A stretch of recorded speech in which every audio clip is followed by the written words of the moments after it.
ಎಲ್ರಿಗೂ ನಮಸ್ಕಾರ, welcome back to my channel. ದಯವಿಟ್ಟು ಯಾರೆಲ್ಲ ವಿಡಿಯೋ ನೋಡ್ತಿದ್ರು ಫಸ್ಟ್ ಲೈಕ್ ಮಾಡಿಬಿಟ್ಟು ಸಬ್ಸ್ಕ್ರೈಬ್ ಮಾಡ್ಕೊಳ್ಳಿ. ಅಟ್ಲೀಸ್ಟ್ ಒಂದು 25 ಲೈಕ್ಸ್ನ ಈ ವಿಡಿಯೋ ನಾನು ಎಕ್ಸ್ಪೆಕ್ಟ್ ಮಾಡ್ತಾ ಇದ್ದೀನಿ. ವಿಚಾರ ಏನು ಅಂತ ಹೇಳಿದ್ರೆ, ಬಿಗ್ ಬಾಸ್ ಮನೆಯಲ್ಲಿ ಕ್ಯಾಪ್ಟನ್ಸಿ ಟಾಸ್ಕ್ ನಡೀತಿದೆ. ಅದಕ್ಕೆ ಸಂಬಂಧಪಟ್ಟಾಗಿ ಬೆಳಿಗ್ಗೆ ಒಂದು ಪ್ರೋಮೋ ಬಿಟ್ಟಿದ್ರು. ಆ ಬಾಲ್ಸ್ನ ಗ್ಯಾದರ್ ಮಾಡಿ ಅದನ್ನ ಸೇವ್ ಮಾಡ್ಕೊಂಡು ಉಳಿಸ್ಕೊಬೇಕು. ಆ ಒಂದು ಗೇಮಲ್ಲಿ ನಾನು ಇದಕ್ಕೆ ಮುಂಚೆ ಒಂದು ವಿಡಿಯೋ ಮಾಡಿದೆ. ಅದರಲ್ಲಿ ಮಾಳು ರಕ್ಷಿತಾ ಮತ್ತೆ ಗಿಲ್ಲಿ ಕಾವ್ಯ ಅವರು ಈಕ್ವಲ್ ಆಗಿರುತ್ತೆ, ಡ್ರಾ ಆಗಿರುತ್ತೆ. ಸೊ ಒಂದು ಬಿಗ್ ಬಾಸ್ನ ಅನ್ಫೇರ್ ಎಡಿಷನ್ ಇಂದ ಮಾಳು ಅವ್ರು ಗೆಲ್ತಾರೆ.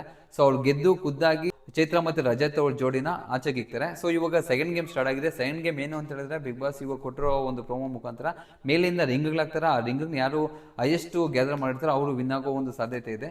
ಸೊ ಈ ಒಂದು ಗೇಮಲ್ಲಿ ಯಾರಿಗೆ ಒಂದು ಅಡ್ವಾಂಟೇಜ್ ಇರುತ್ತೆ ಅಂತ ಹೇಳಿದ್ರೆ, ಮೇಲಿಂದ ರಿಂಗ್ ಆಗ್ತಾರಲ್ವ, ಆ ಒಂದು ರೀಸನ್ ಇಂದ ಯಾರು ಉದ್ದಕ್ಕೆ ಇರ್ತಾರೋ, ಸೊ ಟಾಲಾಗಿರ್ತಾರೋ ಅವ್ರಿಗೆ ಈ ಒಂದು ಅಡ್ವಾಂಟೇಜ್ ಆಗುತ್ತೆ. ಬನ್ನಿ ಇವಾಗ ಪ್ರೋಮೋ ಬಿಟ್ಟಿದ್ರೆ, ಪ್ರೋಮೋ ನೋಡ್ಬಿಟ್ಟು ಅದ್ರ ಬಗ್ಗೆ ಡಿಕೋಡ್ ಮಾಡೋಣ ಸ್ವಲ್ಪ. ಎಸೆದ ರಿಂಗ್ ಕೆಳಗೆ ಬೀಳುವಾಗ ಕೆಳಗೆ ನಿಂತಿರುವ ಸದಸ್ಯರು ತಮ್ಮ ಭುಜದಲ್ಲಿ ಅಥವಾ ತಮ್ಮ ಕುತ್ತಿಗೆಯಲ್ಲಿ ಸಂಗ್ರಹಿಸಬೇಕು. ಅತಿ ಹೆಚ್ಚು ರಿಂಗ್ಗಳನ್ನು ತಮ್ಮದಾಗಿಸಿಕೊಳ್ಳುವ ಜೋಡಿ ಈ ಟಾಸ್ಕ್ ಗೆಲ್ಲುತ್ತದೆ. ಈ ಆಟನ ಗೆದ್ದಿರೋದು Raghu sir and Ashwini madam. ಉಳಿದ ಜೋಡಿಗಳ ಪೈಕಿ ಒಂದು ಜೋಡಿಯನ್ನು ಈ ವಾರದ ಟಾಸ್ಕ್ನಿಂದ ಹೊರಗಿಡಬೇಕು. ಆ ಜೋಡಿ ಕ್ಯಾಪ್ಟನ್ಸಿ ಓಟದಿಂದ ಹೊರಗುಳಿಯುತ್ತದೆ. ಬಿಗ್ ಬಾಸ್ ಇಂದು ರಾತ್ರಿ.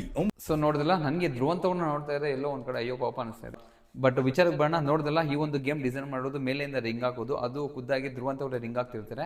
ಸೊ ಯಾರು ಉದ್ದಕ್ಕಿರ್ತಾರೋ, ನಾನು ಇದಕ್ಕೂ ಮುಂಚೆ ಇಲ್ದಂಗೆ ಉದ್ದಕ್ಕಿರೋರಿಗೆ ತುಂಬಾನೇ ಅಡ್ವಾಂಟೇಜು. ಅದರಲ್ಲಿ ಅಲ್ಲೇ ಒಂದು ನಮಗೆ ಡಿಕ್ಲೇರ್ ಮಾಡ್ತಿದ್ರೆ, ಈ ಒಂದು ಗೇಮಲ್ಲಿ ಅಶ್ವಿನಿ ಅವರು ಮತ್ತೆ ರಘು ಅವರು ಗೆದ್ದಿದ್ರು ಅಂತ ಹೇಳ್ಬಿಟ್ಟು. ಇವ್ ಪಾಯಿಂಟ್ ಏನು ಅಂತ ಹೇಳಿ, ಇವ್ರು ಗೆದ್ದಾದ್ಮೇಲೆ ಯಾರನ್ನ ಗೇಮಿಂದ ಆಚೆಗೆ ಹಾಕ್ತಾರೆ ಅನ್ನೋದೇ ಇಲ್ಲೊಂದು ದೊಡ್ಡ ಟ್ವಿಸ್ಟ್ ಆಕ್ಚುಲಿ.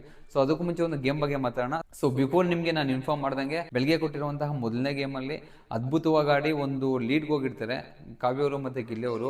ಅದೇ ಒಂದು ಸ್ಟೇಜ್ಗೆ ಮಾಡೋರು ಕೂಡ ಬಂದಿರ್ತಾರೆ, ಈಕ್ವಲ್ ಆಗಿರುತ್ತೆ. ಡ್ರಾ ಇದ್ದಾಗ ಇನ್ನೊಂದು ಗೇಮ್ ಕೊಡಬೇಕಾಗಿತ್ತು. ಸೊ ಅವ್ರು ಕೊಡ್ದಿರಾ ರಿಮೈನಿಂಗ್ ಜೋಡಿಗಳು ಯಾರು ಇರ್ತಾರೋ ಅವ್ರ ಹತ್ರ ಇರೋ ಬಾಲ್ಸ್ನ ನಿಮ್ಗೆ ಇಷ್ಟ ಬಂದಿರೋ ಕೊಡಿ.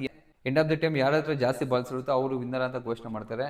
ಆ ಥರ ಒಂದು ಚಾನ್ಸ್ ಕೊಟ್ಟಾಗ, ಗೇಮ್ ಕೊಟ್ಟಾಗ ಡೆಫಿನೆಟ್ಲಿ ಮನೆಯಲ್ಲಿ ಕೆಲವ್ರಿಗೆ ಹುಡ್ಕೊಂತಾರೆ. ಗಿಲ್ಲಿ ಕಾವ್ಯ ನೋಡಿದೆ, ಅವರೆಲ್ಲ ಎತ್ಕೊಂಡೋಗ್ಬಿಟ್ಟು ಮಾಡೋರಿಗೆ ರಕ್ಷಿತ ಅವ್ರು ಕೊಡ್ತಾರೆ. ಅವ್ರು ಗೆದ್ದರು.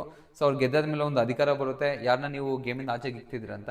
ಅವರು ಒಂದು ಗುಡ್ ಮೂವಿಂದ ರಜತವ್ರನ್ನ ಮತ್ತೆ ಚೈತ್ರವ್ರನ್ನ ಆಚೆಗೆ ಇಕ್ತಾರೆ. ತುಂಬಾ ಒಳ್ಳೆ ಡಿಸಿಷನ್ ಆಕ್ಚುಲಿ ಇದು. ಅವ್ರೇನೋ ವೈಲ್ಡ್ ಕಾರ್ಡ್ ಎಂಟ್ರಿ ಅವ್ರಿಗೆ ಆಕ್ಚುಲಿ ಈಸಿ ಅನ್ಸ್ಬಿಡ್ತು. ಈಸಿ ಅಂತಾರೋ ಸೇಫ್ ಅಂತಾರೋ ಗೊತ್ತಿಲ್ಲ. ಅವ್ರನ್ನ ಪಾಯಿಂಟ್ ಔಟ್ ಮಾಡಿ ಆಚೆ ಕಳಿಸಿದಾಗ ಯಾವುದೇ ರೀತಿ ಗಲಾಟೆನೋ ಬರಲ್ಲ, ಏನು ಮಾತಾಡೋಕೆ ಏನೂ ಇಲ್ಲ ಅಲ್ಲ. ಯಾಕಂತಲ್ಲ ವೈಲ್ಡ್ ಕಾರ್ಡ್ ಎಂಟ್ರಿ ನೆನ್ನೆ ಮೊನ್ನೆ ಬಂದಿರೋದು, ಅವ್ರಿಗೆ ಕ್ಯಾಪ್ಟನ್ಸಿ ಟಾಸ್ಕ್ ಅಷ್ಟು ಅವಶ್ಯಕತೆ ಇಲ್ಲ ಅಂತ. ಸೊ ಯಾರೂ ಮಾತಾಡಿರಲ್ಲ.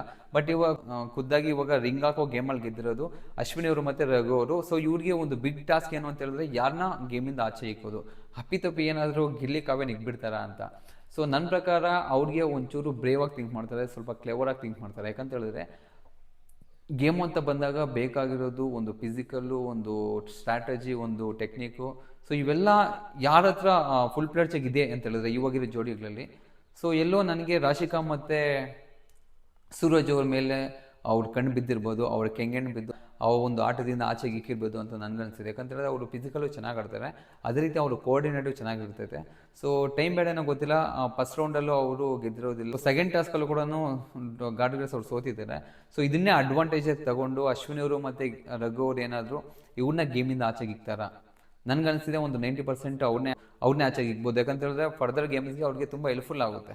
ಸೊ ಅಪ್ಪಿತಪ್ಪಿ ಏನಾದರೂ ಬಿಗ್ ಬಾಸ್ ಅವರು ಒಂದು ಫಿಸಿಕಲ್ ಟಾಸ್ಕ್ ಕೊಟ್ಬಿಟ್ರೆ, ಸೊ ಅವ್ರಿಗಿಂತ ಸ್ಟ್ರಾಂಗ್ ಯಾರೂ ಇಲ್ಲ. ಇಲ್ಲಿ ಗಿಲ್ಲಿ ಕಾವ್ಯ ಇದ್ದಾರೆ, ಆ ಕಡೆ ಮಾಳು ಅವರು ಮತ್ತು ರಕ್ಷಿತ್ ಅವರು ಇದ್ದಾರೆ, ಇನ್ನೊಂದು ಕಡೆ ಸ್ಪಂದನ ಅವರು ಮತ್ತು ಅಭಿ ಅವರು ಇದ್ದಾರೆ. ನಿಮ್ಗೆ ಆವಾಗ ಹೇಳ್ದಂಗೆ ಸ್ಪಂದನ ಅವ್ರಿಗೆ ಒಂದು ಇಂಜುರಿ ಆಗಿದೆ. ಸೊ ಅವ್ರು ಗೇಮ್ ಆಡ್ತಿಲ್ಲ ಆ್ಯಕ್ಚುಲಿ.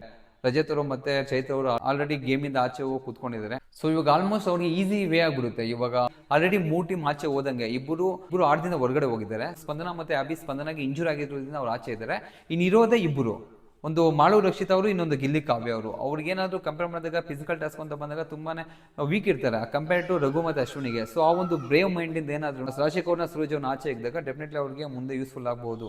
ಸೊ ನಮ್ಮ ಪ್ರಕಾರ ಒಂದು 90% ಸೂರಜ್ ಅವ್ರನ್ನ, ರಾಶಿಕ್ ಅವ್ರನ್ನೇ ಗೇಮಿಂದ ಆಚೆಗೆ ಹಾಕಿರ್ತಾರೆ. ಸೊ ನಿನ್ನೆ ಕೊಟ್ಟಂತಹ ರಾತ್ರಿ ಎಲ್ಲ ಮಾತಾಡಿದಂತಹ ಆ ಒಂದು ಸ್ಟ್ರಾಟಜಿ ಆಗಿರ್ಬೋದು, ಗೆಲ್ತೀವಿ ಅನ್ನೋ ಒಂದು ಓವರ್ ಕಾನ್ಫಿಡೆನ್ಸ್ ಎಲ್ಲ ಆಗಿರ್ಬೋದು, ಅವೆಲ್ಲನೂ ತುಳಿದು ಮಣ್ಣಲ್ಲಿ ಹಾಕಿ ದುರ್ಕೊಂಡು ಬ್ಯಾಗಲ್ಲಿ ಇಟ್ಕೊಬೇಕಷ್ಟೇ ಅವರು. ಯಾಕಂತ ಹೇಳಿದ್ರೆ ನೆನ್ನೆ ಒಂದು ಹುಡುಗನ ಚಾಯ್ಸ್ ಮಾಡ್ಕೊಬೇಕು ಅಂತ ಹೇಳಿದಾಗ ರಾಶಿಕ್ ಅವ್ರು ತುಂಬಾ ಮಾತಾಡ್ತಿದ್ರು. ಹೆಂಗಾದ್ರೂ ಆಗಲಿ ನಾವು ಅವ್ರನ್ನ ಸೋಲ್ಸ್ಲೇಬೇಕು, ನಾವು ಒಂದು ಗೇಮ್ ಗೆದ್ಬಿಟ್ಟು ಫಸ್ಟ್ ಅವ್ರನ್ನ ಆಚೆಗೆ ಹೋಗಬೇಕು ಅಂತ ತುಂಬ ಮಾತಾಡ್ಕೊತಾ ಇದ್ರು. ಸೊ ಕರ್ಮ ಈಸ್ ಬ್ಯಾಕ್ ಅಂತಾರಲ್ಲ, ಅದು ನಮಗೆ ಉದಾಹರಣೆ ಇಲ್ಲಿ ಡೈರೆಕ್ಟಾಗಿ ಕಾಣಿಸ್ತಿದೆ. ನೆಕ್ಸ್ಟ್ ಗೇಮಲ್ಲಿ ಇನ್ನೊಂದು ಗೇಮ್ ಏನೋ ಆಡಿಸ್ತಾರೆ ಅಷ್ಟೇ. ಮತ್ತು ನೆಕ್ಸ್ಟ್ ಗೇಮಲ್ಲಿ ಬೇರೆ ರೀತಿ ಒಂದು ಟಾಸ್ಕ್ ಕೊಡ್ಬೋದು ಅಂತ ನನಗನ್ನಿಸ್ತಾ ಇದೆ. ಸೊ ಈ ಒಂದು ಜೋಡಿ ಟಾಸ್ಕಲ್ಲಿ ನಿಮ್ಮ ಫೇವ್ರೇಟ್ ಯಾರು, ಅದೇ ರೀತಿ ಕ್ಯಾಪ್ಟನ್ ಯಾವ್ದು ಚೆನ್ನಾಗಿರುತ್ತೆ, ಯಾರು ಈ ವೀಕಲ್ಲಿ ಕ್ಯಾಪ್ಟನ್ ಆಗಿ ಮನೆನ ರೂಲ್ ಮಾಡ್ಬೇಕಂತ ಯಾವ ಜೋಡಿ ಆಗದೆ ಚೆನ್ನಾಗಿರುತ್ತೆ ಅಂತ ನಿಮ್ಗೆ ಅನಿಸ್ತಾ ಇದೆ, ದಯವಿಟ್ಟು ಕಮೆಂಟ್ ಮಾಡ್ಕೊಂಡು ತಿಳಿಸ್ಕೊಡಿ. ಸೊ ಇದು ಈ ವಿಡಿಯೋದ ವಿಚಾರ. ನೆಕ್ಸ್ಟ್ ವಿಡಿಯೋದಲ್ಲಿ ಸಿಗೋಣ. ಅಲ್ಲಿವರೆಗೂ ಟೇಕ್ ಕೇರ್, ಬೈ ಬೈ.